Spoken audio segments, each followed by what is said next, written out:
मैं आपको बताना चाहूँगा कि आज की क्लास में हम लोग क्या क्या पढ़ने वाले हैं। सबसे पहले मैं आपको बताऊँगा कि ये चर्चा में क्यों है।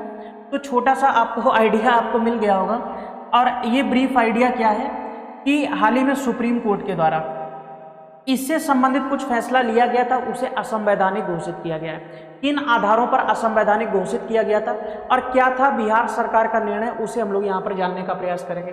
दूसरा, इनका निवास क्षेत्र कहाँ पर होगा। तो इनका निवास क्षेत्र मुख्य रूप से भारत में जो मध्य भारत का क्षेत्र है, मध्य भारत, इस क्षेत्र के अंतर्गत देखने को मिलेगा। इसके अलावा इसकी पृष्ठभूमि क्या होगी, पृष्ठभूमि किस चीज की है, मामले की पृष्ठभूमि क्या होगी। यानी ये जो पूरा मैटर चल रहा था, पूरा इशू चल रहा था 2015 से, क्योंकि 2015 में ही बिहार सरकार के द्वारा ऐसा निर्णय लिया गया था। तो इसकी पृष्ठभूमि, इसका बैकग्राउंड क्या होगा और इस संदर्भ में क्या निर्णय सुप्रीम कोर्ट ने लिया है, ये मैंने अभी आपको बता दिया और आगे अभी और डिटेल में मैं आपको बताऊंगा। इसके अलावा इस पर संवैधानिक प्रावधान क्या है, यहां पर देखो लिखा गया है तांती तत्वा समुदाय के संदर्भ में संवैधानिक प्रावधान। तो आपको पता है इसका पहले स्टेटस हुआ करता था एससी यानी शेड्यूल कास्ट का। तो मैं यहाँ पर आपको ये बताऊंगा कि जो शेड्यूल कास्ट होता है यानी जो अनुसूचित जाति होती है, इसे भारतीय संविधान के अंतर्गत शामिल करने और इसे निकालने के लिए क्या वास्तव में प्रावधान होंगे, क्योंकि उन्हीं प्रावधानों को आधार बनाकर सुप्रीम कोर्ट के द्वारा ऐसा निर्णय दिया गया है। ठीक है, इसके अलावा अभ्यास प्रश्न मैं आपको कल से करवाऊंगा, आज की क्लास में ये टाइप नहीं हो पाया है, और जो अगली क्लास होगी वो इसी से संबंधित होगी, मोस्ट इंपॉर्टेंट होगी। इसके अंतर्गत मैं आपको बताऊंगा भाग 16 के बारे में संपूर्ण जानकारी। भाग 16 क्या है, जो विशेष वर्ग हैं उनके संदर्भ में विशेष प्रावधानों की चर्चा करता है, और इसी के अंतर्गत आपको अनुसूचित जाति, अनुसूचित जनजाति, अल्पसंख्यकों से संबंधित, इसके अलावा जो एंग्लो इंडियन होता है, एंग्लो इंडियन के अलावा जो ओबीसी वर्ग होता है, इन सब के बारे में संवैधानिक प्रावधान देखने को मिलेंगे। जैसे एससी एसटी जो होता है उसे इस कैटेगरी में शामिल करने के मुख्य आयाम क्या होंगे, उसकी संपूर्ण प्रक्रिया क्या होगी, या किसी वर्ग को वहां से एक्सक्लूड किया जाता है यानी निकाला जाता है तो उसकी संपूर्ण प्रक्रिया क्या हो सकती है। ये क्लास इसी को समर्पित होगी। आज की क्लास में हम लोग केवल इन चीज़ों के ऊपर बातचीत करेंगे। तो आइए शुरू करते हैं, और सबसे पहला मुद्दा हम लोग क्या देखेंगे कि भाई ये न्यूज़ में क्यों है। तो न्यूज़ में क्यों है ये तो आप समझ ही गए होंगे। लगातार समाचार पत्रों के माध्यम से इसे प्रसारित किया गया है पिछले लगभग एक सप्ताह से। ध्यान से देखिए, बिहार की न्यूज़ है कि बिहार सरकार को अनुसूचित जातियों की सूची से छेड़छाड़ करने का कोई भी अधिकार नहीं है, ऐसा सुप्रीम कोर्ट के द्वारा दिया गया। ऐसा क्यों कहा गया होगा सुप्रीम कोर्ट के द्वारा, क्योंकि किसी भी वर्ग को एससी या एसटी की कैटेगरी में शामिल करने की शक्ति केवल और केवल केंद्र सरकार के पास होती है, राज्य सरकार की इसमें कोई भी अधिकारिता नहीं होती है।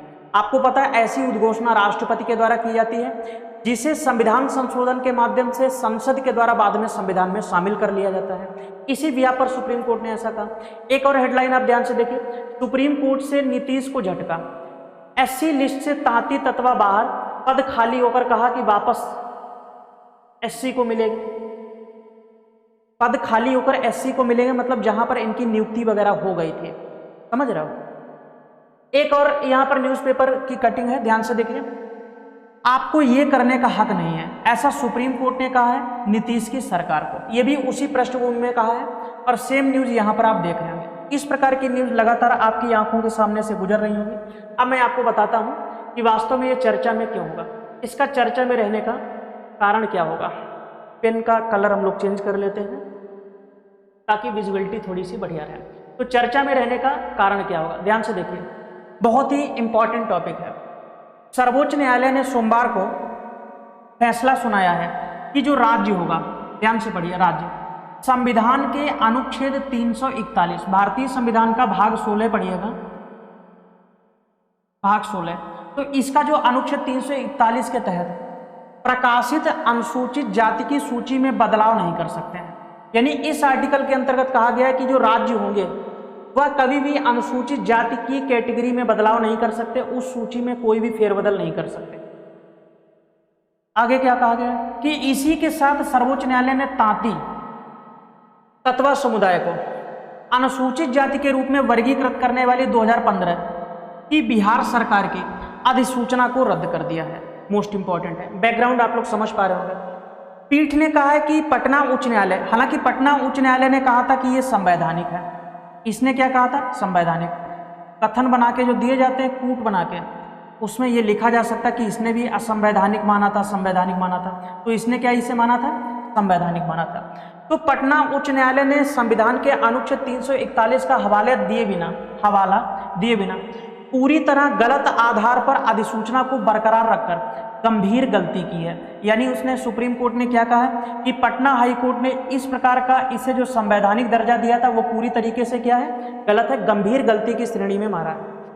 न्यायालय मतलब सुप्रीम कोर्ट ने कहा है कि राज्य सरकार के पास संविधान के अनुच्छेद 341 के तहत प्रकाशित अनुसूचित जातियों की सूची में छेड़छाड़ करने की कोई भी क्षमता या अधिकार इनके पास नहीं है।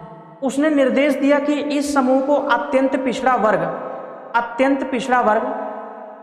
की मूल श्रेणी में वापस लाया जाए और इसी अत्यंत पिछड़ा वर्ग की सूची के अंतर्गत पहले तांती तत्वा समुदाय शामिल हुआ करता था। EWS। अगला देखें,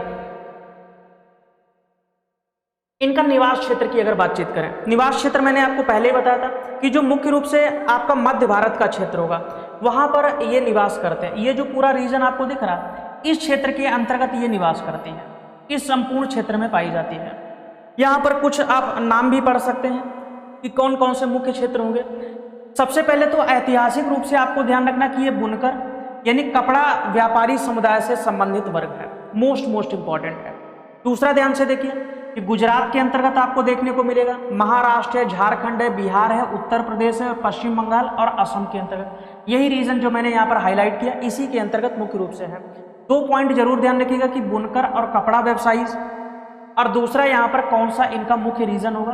तो संक्षेप में इतना ध्यान रखो कि मध्य भारत के क्षेत्र में मुख्य रूप से पाई जाती है। स्टेट तो आप इजीली पता कर ही पाइएगा, ठीक है। अगला देखें ध्यान से, इसकी पृष्ठभूमि क्या होगी।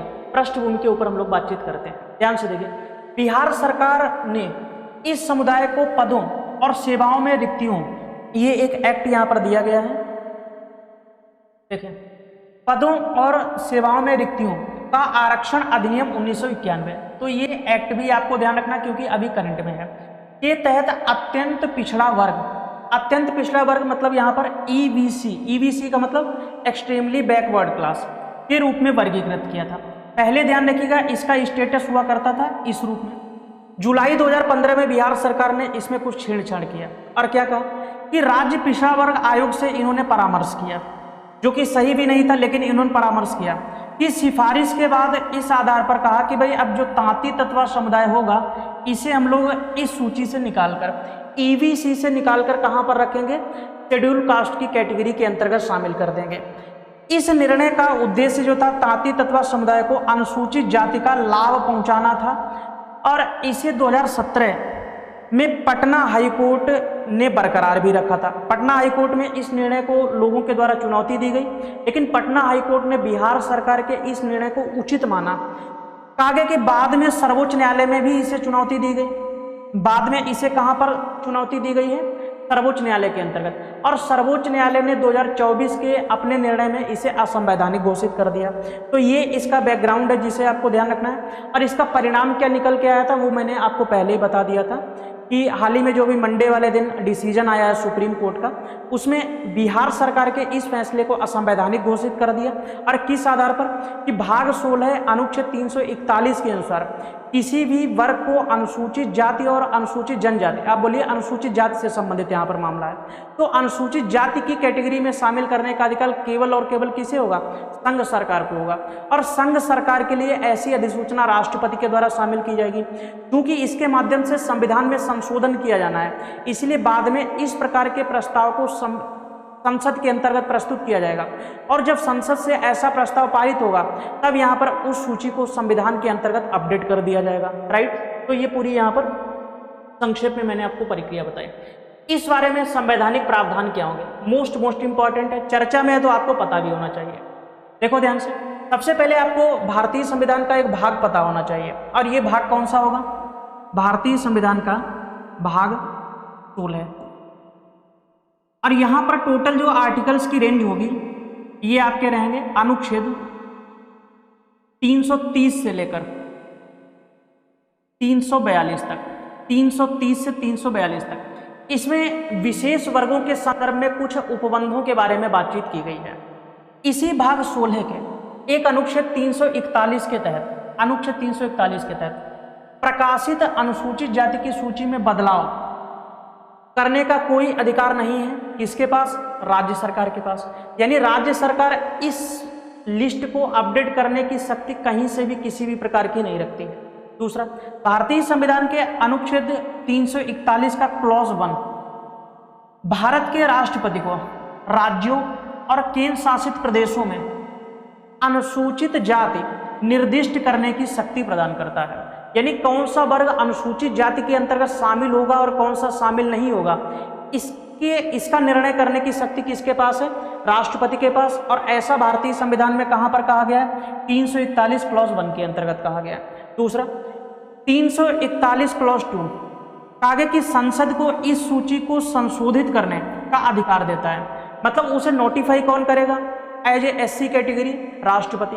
लेकिन भारतीय संविधान में शामिल करने की शक्ति किसके पास है? संसद के पास। और दोनों बेस आर्टिकल पता होने चाहिए, 341 क्लॉज 1 और 341 का क्लॉज 2। ये संबंधित है राष्ट्रपति की शक्ति से और ये संबंधित है किससे? संसद की शक्ति से। इसे आप एक प्रक्रिया के माध्यम से यहाँ पर समझ सकते हैं। ध्यान से आप देखिएगा, जैसे ये वर्तमान में अपनी राष्ट्रपति, आप लोग समझ पा रहे होंगे। पहले मैंने बताया कि भाई कौन सी जाति SC के अंतर्गत शामिल होगी, तो उसे नोटिफाई कौन करेगा? उसे अधिसूचित करने की शक्ति किसके पास होगी? तो अधिसूचित करने की शक्ति ये राष्ट्रपति के पास होगी, राष्ट्रपति के पास होगी। बाद में ध्यान रखिएगा, इसे संशोधन के माध्यम से संविधान में शामिल कौन करेगा? संविधान में शामिल कौन करेगा? संविधान में शामिल करने की शक्ति किसके पास होती है? संसद। नया संसद भवन आप लोग समझ पा रहे होंगे। और यहां पर एक तीसरी और इंपॉर्टेंट चीज क्या होती है? अगर यहां पर ये जो सूची अपडेट की गई है, माना जाएगा कि ये संविधान की मूल भावना के विरुद्ध है, तो फिर इसे असंवैधानिक किसके द्वारा घोषित किया जा सकता है? सुप्रीम कोर्ट के द्वारा। यानी इसे असंवैधानिक घोषित करने की शक्ति किसके पास है? असंवैधानिक घोषित करने की शक्ति होती है ये सुप्रीम कोर्ट के पास है। तो आप लोग समझ पाएंगे, अधिसूचना राष्ट्रपति जारी करेगा, संविधान में संशोधन कौन करेगी? संसद। और अगर ये संविधान के प्रावधानों के अनुरूप नहीं है, कहीं पर अगर कोई इसे चुनौती देना चाहता है, तो फिर ये किसकी अधिकारिता में आएगा? सुप्रीम कोर्ट की अधिकारिता में आता है। तो यही बेसिक सा मुद्दा था।